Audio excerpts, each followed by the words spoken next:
You need people like me.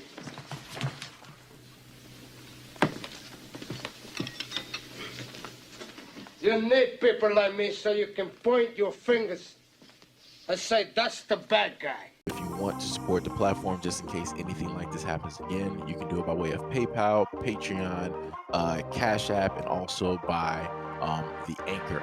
And you can also further support the platform by way of going to the Teespring store or the shoe store that is located in the comment section below.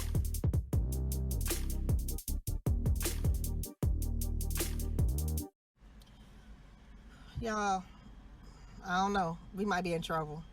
Did y'all see Hulu is about to release a documentary about 94 Freaknik? Yes. 1994 Freaknik. Yes. They are about to release a documentary. So, I'm just, now I've been to several Freakniks. 94 was one that I attended. So I'm just praying that Jesus be a fence. I'm praying that Jesus just be a big, tall privacy fence. That's my prayer this Easter, this Good Friday.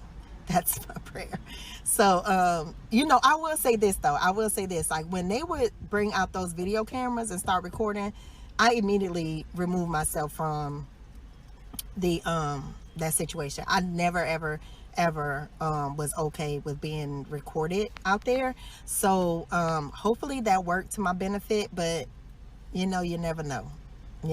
So the only thing I got is, if you see your girl in the documentary, hey man, at least I'm fully clothed. At least all my clothes is on. That's all I got. That's the best I got. But yeah, y'all, they about to put our business out in the street. Some of us might be on TV. So get your parental controls together. And I don't know, y'all. I don't know. A lot of noise is being made about this Freaknik documentary. A whole bunch of people talking about whose names and faces and voices and bodies are going to show up on this video from the 90s. And most of the conversation is about whether or not women will be exposed on this documentary, whether people's mamas and girlfriends and wives and daughters are going to show up in a Freaknik documentary. And I hear you. But that's the wrong issue. Look, I was outside in the 90s. I've been to Freaknik as an aspiring young journalist covering the story, of course. And when I was there, I saw what was happening. It's not just about women being half naked. It's not about women's hypersexuality. No, Freaknik is about men ogling, men fondling. Freaknik had a lot to do with male hypermasculinity and sexual violence. Freaknik is a rape fest. It is a sexual assault fest. That's not the only thing going on out there. I'm not trying to demonize or pathologize black people. But if we're talking about the worst parts of Freaknik, it wasn't about the actions of women. It was about the disgusting actions of us men. And so when you watch Freaknik, you don't need to be worried about mama, daughter, sister, girlfriend. You need to be worried about brother, son, husband, or yourself, and whether or not you were engaged in some of the worst parts of patriarchal culture, whether you were part of the worst parts of rape culture and misogyny and sexual violence. When we talk about Freaknik and the way we talk about Freaknik, it's a representation of all the problems we have in a society that always blames women for the actions of men. So don't check the women, check yourself. I am seeing comments like these in my comment section, and I just want to say, listen, y'all, I love y'all. I'm looking out for y'all because, listen, this documentary is about the rise and fall of Freaknik. The rise and fall. So that means that, yes, the focus is going to be on 94. Most definitely, the focus is going to be on 94.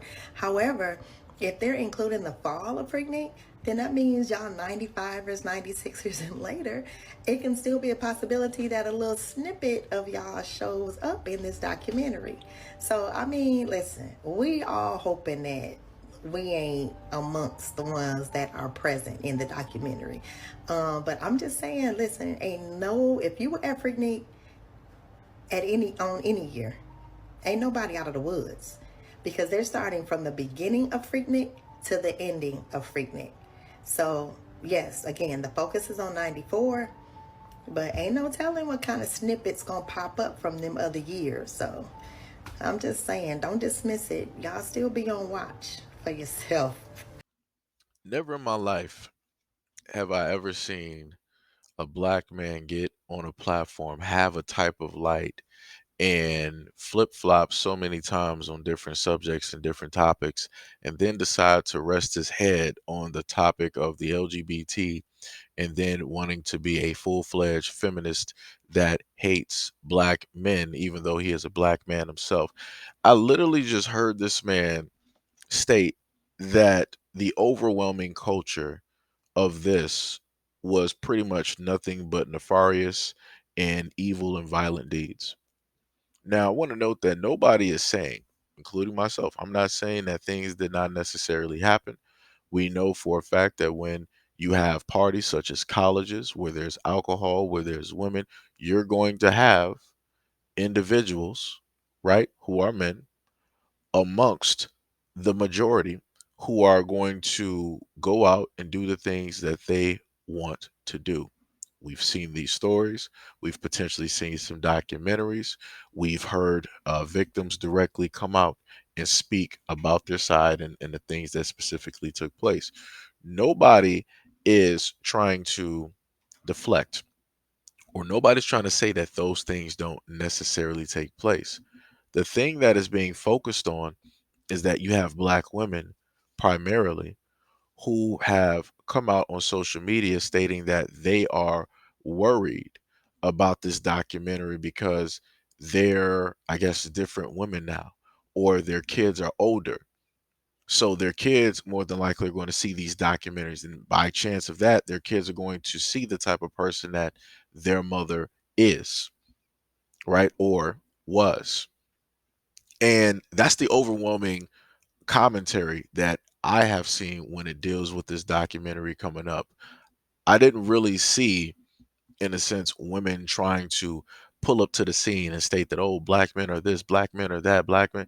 Like, and then he went back, he tried to go back and say, like, oh, I'm not trying to like demify and all this other type of stuff, like, black people. He didn't say black men, he said black people.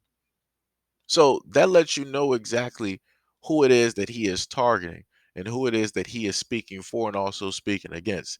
This guy is anti-black man, even though he is a black man himself.